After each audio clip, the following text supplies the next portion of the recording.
Jadi Allah tuh menyindir begini, batu aja yang kamu lihat keras, itu menjadi lembut untuk taat kepada Allah. Kenapa hatimu yang tidak terbuat dari batu lebih keras daripada batu? Nah, jadi maaf. Biasanya yang suka nyoal orang-orang baik, suka menyoal risalah keislaman, suka menyoal Quran, suka menyoal hadis, biasanya cuma ada dua golongan. Kalau bukan golongan kafirin yang disebutkan sifatnya, karena nggak semua kafirin nanti ya bersifat begini, tapi sifatnya disebutkan itu. Atau yang kedua, maaf.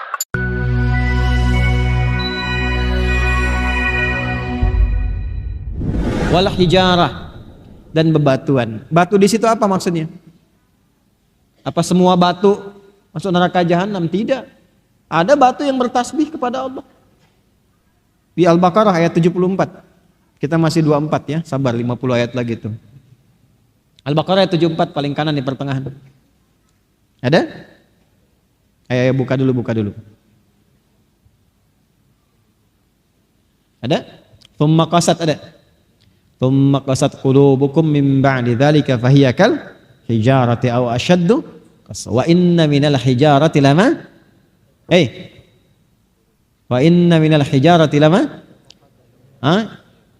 baik, yatafajjaru minhul anhar wa inna minha lama yashaqqaqu fayakhruju minhul ma wa inna minha lama yahbitu min khasyatil. Jadi ada dari batu itu yang dia khusyuk beribadah kepada Allah.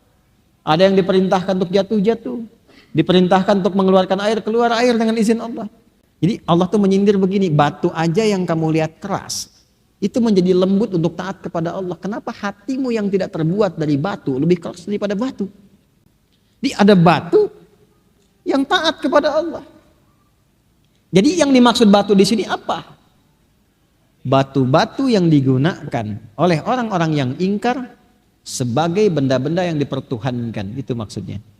Jadi dulu ada patung-patung yang dibuat dari batu, bahasa Arabnya wathan, jamaknya authan. Authan itu 3 kali disebutkan dalam Al-Quran. Catat. 1 Quran surah 22 Al-Hajj ayat 30, catat aja dulu. Quran surah ke-22 Al-Hajj ayat 30. 2 Quran surah Al-Ankabut surah 29 ayat 17. Saya ulang, Quran surah ke-22 Al-Hajj ayat 30 di akhir ayatnya. Kedua, Quran surah ke-29 Al-Ankabut ayat 17 di pembuka ayat. Dan ketiga, Quran surah Al-Ankabut juga, surah ke-29 ayat 25. 3 kali disebutkan kata authan, jamak dari kata wathan.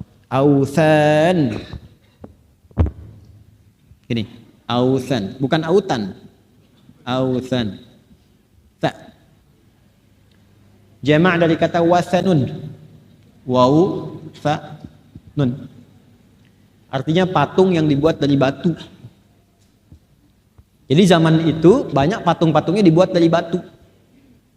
Kalau dari kayu umumnya disebut dengan sonam, sonamun, sod nun mim, jamaknya asnan. Nah, itu ya bedanya authan dengan asnan. Tapi kenapa disebut dengan batu? Karena boleh jadi setiap generasi punya bentuk batu beda-beda tapi dipertuhankan. Substansinya sama. Kalau dulu kan Lata, Manat, Hubal dan sebagainya. Sekarang mungkin beda-beda. Ya, batu akik dipertuhankan. Ya kan? Ini bisa memberikan khasiat luar biasa. Nunjuk bis besar aja bisa berhenti. Berhenti bis. Padahal tanpa batu aja begini udah berhenti gitu kan. Nah ini apa saja tuh, kadang bentuknya bisa beda-beda. Jadi maksudnya apa? Benda-benda logam, benda-benda apapun yang dipertuhankan, itu akan ditunjukkan oleh Allah di hari kiamat, jadikan bahan bakar neraka yang paling dalam untuk memberikan kesan tahqir. Kata Allah, kalau ini memang Tuhan kalian, nih Tuhan kalian aku tenggelamkan di dasar neraka yang paling dalam. Yang selama ini kalian pertuhankan. Untuk menunjukkan kesalahan yang paling dalam dan menghinakan sesuatu yang seharusnya tidak perlu dilakukan saat berkehidupan di dunia. Paham? Nah, untuk siapa itu disiapkan? Uiddat lil kafirin. Bagi orang-orang ingkar. Siapa ingkar di sini? Nanti 2 golongan. Orang-orang yang ingkar keyakinan dan ingkar perilaku plus orang munafik. Nah, jadi maaf.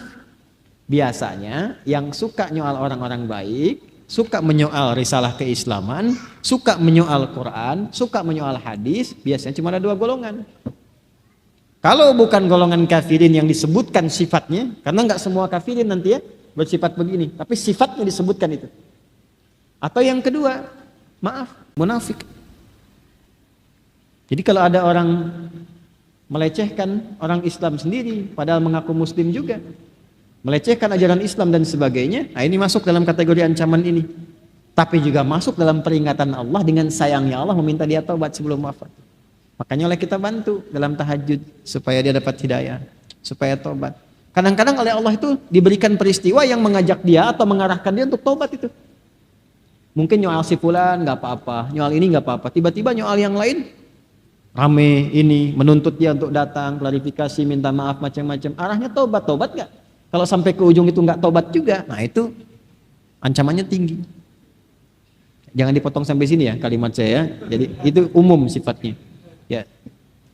Jadi poin gambarannya. Jelas ya? Paham?